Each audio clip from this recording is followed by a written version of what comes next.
السلام عليكم، مرحبا بكم معايا اليوم فيديو جديد ووصفة جديدة. كنتمنى تكون اموركم بخير وعلى خير عواش مبروكة.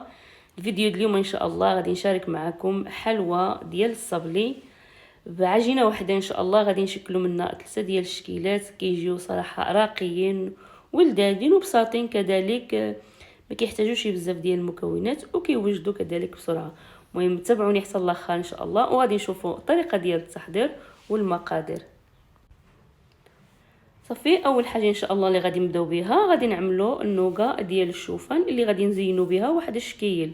غادي نحتاجوا 100 غرام ديال الشوفان، عندي 50 غرام ديال الزبده، 50 غرام ديال السكر حبيبات، وغادي نحتاجوا كذلك 50 غرام ديال الناباج.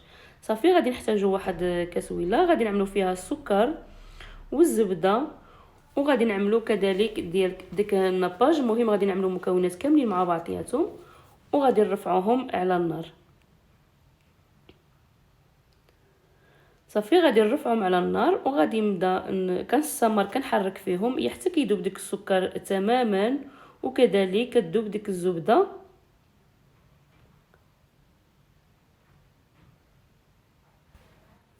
صافي، هيدا كنبقى كنستمر حتى كيبدا كيعمل الخليط ديالنا كيعمل هاد الكشكوشه بحال هيدا.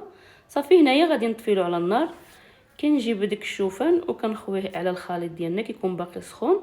صافي، كنبدا كنحرك داك الشوفان اصلا كيشرب داك الزبده وداك السكر. صافي، كنخلط بهذه الطريقه هذه. صافي، كنحصل على هذا الخليط بحال هكذا.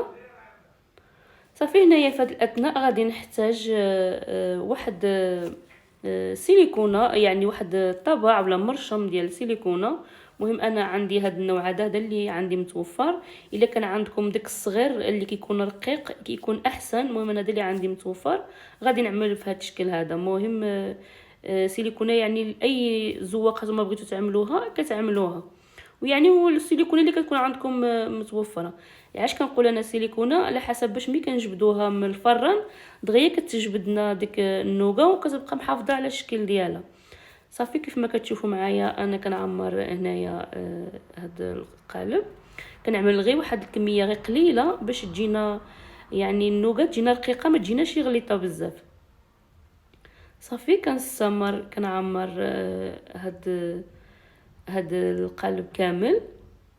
وفي هاد الاثناء عندي الفران سخون غادي ندخلهم من الفران، يعني عندهم 15 دقيقه حتى كيتحمروا من تحت ومن فوقي.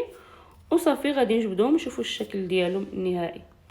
صافي، هنايا ملي كنجبدهم كيكون هذا هو الشكل ديالهم، كياخذوا واحد اللون مزيون. وكيف ما كتشوفوا معايا رقيقين، يعني ما عملتش يعني الخليط بزاف. يعني هذا خاص حنايا غير باش غادي نزينوا به واحد الشكل. صافي، غادي ندوزو دابا ان شاء الله باش نوجدوا الحلوى ديالنا. غادي نحتاجو هنايا 250 غرام ديال الزبده تكون بالحراره ديال الغرفه. غادي نحتاجو كذلك 2 كيسان ديال السكر، واحد كاس السكر يكون حبيبات ويا اخر يكون سكر كلاصي اولا سكر ناعم. د كيسان ديال الزيت النباتيه، 2 معالق كبارين ديال النشا. وغادي نحتاجو كذلك 2 ديال الصوبري ديال سكر فانيليا، وكذلك واحد الخميره ديال الحلويات 15 غرام و2 د البيضات. وغادي نحتاجو الدقيق بطبيعه الحال. صافي، عندي هنايا القصعه ولا القصريه غادي نوضع فيها الزبده احسن بحال اللي قلت لكم الزبده تكون من الحراره ديال المطبخ ولا تكون يعني خرجتوها من الثلاجه قبل. صافي، غادي نعمل ديك 2 كيسان ديال السكر، كاس سكر سقي وكاس ديال السكر حبيبات. صافي، غادي نزيد 2 ديال الصوبريس ديال السكر فانيليا كذلك. وغادي نزيد واحد قبيصه ديال الملح ما ذكرتهاش مع المقادير. مهم ضروري القبيصه ديال الملح في اي نوع ديال الحلوى او لاي شكل الحلوى عملناه، ضروري ما نساوش ديك القبيصه ديال الملح باش كتعدلنا الذوق. صافي، غادي نبدا نجمع ديك الزبده مع ديك السكر مزيان. كيف ما كتشوفوا معايا الزبده لينه يعني ما غتعذبنيش، ولهذا كنقول لكم تخرجوا الزبده قبل من الثلاجه.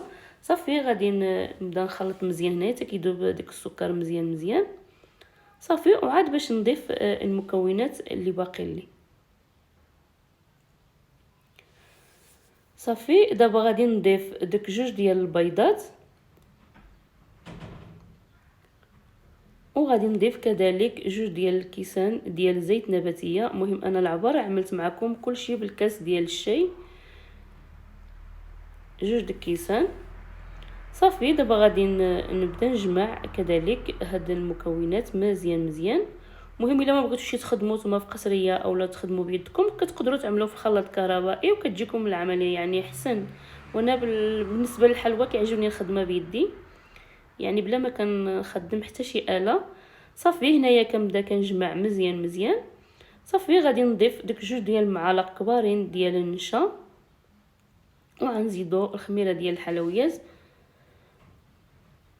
الخميره الحلوى انا عفوا في الاول قلت لكم 15 غرام، غادي نحتاجو منها غير ملعقه صغيره غير مملوءه، ما غادي نعملو شي 15 غرام كامله. انا ديك الساشي ديال الخميره عندي فيه 15 غرام ديال الخميره ديال الحلوى اي بيكين باودر. صافي غادي نبدا نزيد الدقيق هنايا تدريجيا حتى كتجمع لنا العجين. صافي ما كنحتاجو لا ندلكو ولا حتى شي حاجه، غير كنجمعوا العجينه وصافي كنحصلوا على هذا القوام بحال هيدا. صافي هنايا غادي نقسمها على 3 ديال الشكيلات. صافي نقسمهم قد بعضياتهم، المهم عيني وميزاني. صافي هنايا وحده غادي نكهوها بالشوكولات ديال البرميسي، وحده غادي نعمل لها كذلك القهوه سريعه الذوبان، وحده غادي نعمل لها النكهه ديال الكراميل. مهم نتوما كتقدروا تنكهوا باي حاجه عندكم متوفره واي نكهه كتفضلوا، يعني مثلا بحال القشور ديال الحامض بالكوك اي حاجه. صافي انا زدت هنايا هذه عملت لها كراميل وزدت لها شويه ديال الدقيق، يعني ضروري كتخفف لنا العجينه. هنايا هذه غنزيد لها كذلك قهوه سريعه الذوبان، هذه ما احتاجتش نزيدها الدقيق على حسب هي هذيك جات.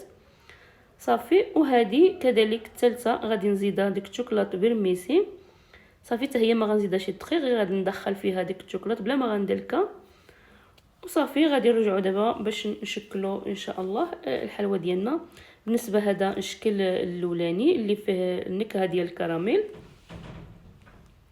كنحتاج الورق ديال الفرن كيف ما شفتوا معايا. المهم تقدروا تعملوا جوج بلاستيكات باش ملي كنطلقوا الحلوى ديالنا ملي كنجيو نهزوها كتجينا سهله ما كتعذبناش. صافي غادي نحصل على السمك بحال هيدا. صافي غادي نحتاج واحد المرشم، انا عندي هذا المرشم هذا غادي نقطع به. تقطعوا كذلك اي مرشم اي زوقه عندكم نتوما كتفضلوا كتعملوها. المهم هذا المرشم عندي قديم عنده شي 10 سنين، قلت اليوم علاش ما نخدمش به. المهم صافي كنقطع هيدا الوريدات ديالي في هذا الشكل هذا. صافي عندي واحد الطاوه فيها الورق ديال الزبده كذلك اولا الورق ديال الفرن. صافي غادي نهز الحلوى ديالي وغادي ننزلها في الطاوه، وديك العجينه كتبقى لنا كنجمعوها وكنطلقوها مره ثانيه. صافي في هذا الشكل هذا. المهم انا كنسرع الفيديو باش ما نجيبش ما نطولش معكم الفيديو ما يجيش طويل بزاف. صافي هذا بالنسبه للشكل الثاني اللي فيه النكهه ديال القهوه.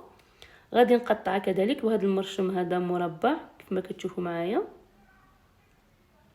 صافي الطاوه اخرى انا دخلتها نفرن، وغادي نبدا في الشكل الثاني. يعني انا كنخدم وكنطيب فران عندي في الكوزينه، كنطيب فران ديال الضوء. صافي غادي ننزل هاد الحلوى هذه كذلك غنزلها هنايا على بيد من نخرج الطاوات اخرين من الفران. صافي كتجي هيدا في هاد الشكل هذا. هذه عملتها رقيقه شويه على حسب هادو غادي نعملوهم على بعضياتهم. صافي والعجينه اللي كتبقى لنا كنجمعوها عاود كذلك وكنطلقوها ما كتعذبنا ما والو، خصوصا الا كان عندنا بلاستيك اولا عندنا شي الورق ديال الزبده. صافي هذا الشكل الاخر اللي فيه الشوكولات ديال البرميسي غادي نحتاج هذا المرشم هذا كذلك.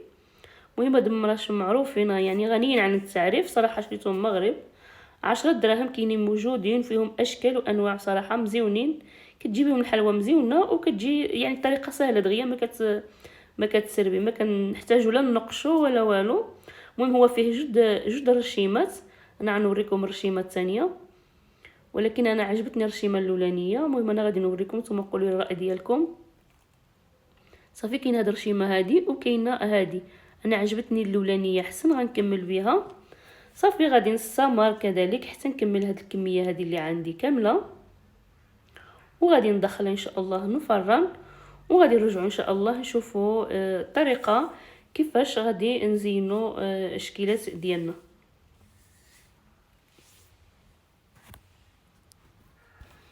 صافي هنايا الحلوى ديالنا من بعد ما خرجناها من الفران كيجي هو هذا الشكل ديالها، كتجي محمره صراحه، كتجي يعني رائعه.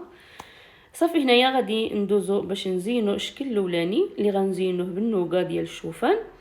انا غادي نلصق النوغا الشوفان بالشوكولات، تقدروا تلصقوها بكراميل اولا تلصقوها كذلك بالناباج، المهم داكشي اللي عندكم واللي كاين متوفر. انا فضلت نعمل شوكولاته نزين به الحلوى كامله باش ما يبقاش عندي بزاف ديال الحاجات. الناباج هادي مهم حاجه وحده غادي نزين بها هو الشوكولات، يعني بها نلصق.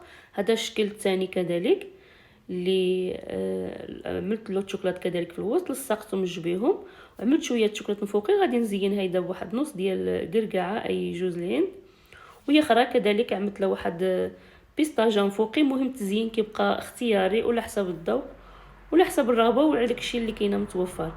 صافي هذا الشكل الثالث كذلك عملت له كذلك شويه ديال الشوكولات، وغادي نعمل عليه هيدا شويه ديال الحبيبات ديال الشوكولات بالالوان.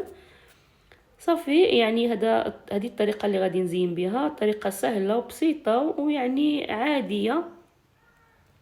صافي كنكمل هنايا غادي ندوزو ان شاء الله نشوفوا الشكل النهائي ديالهم كيفاش قدمتهم.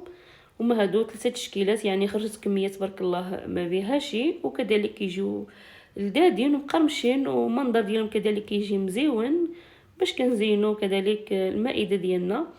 مهم كنكونوا هنايا وصلنا النهايه ديال الفيديو.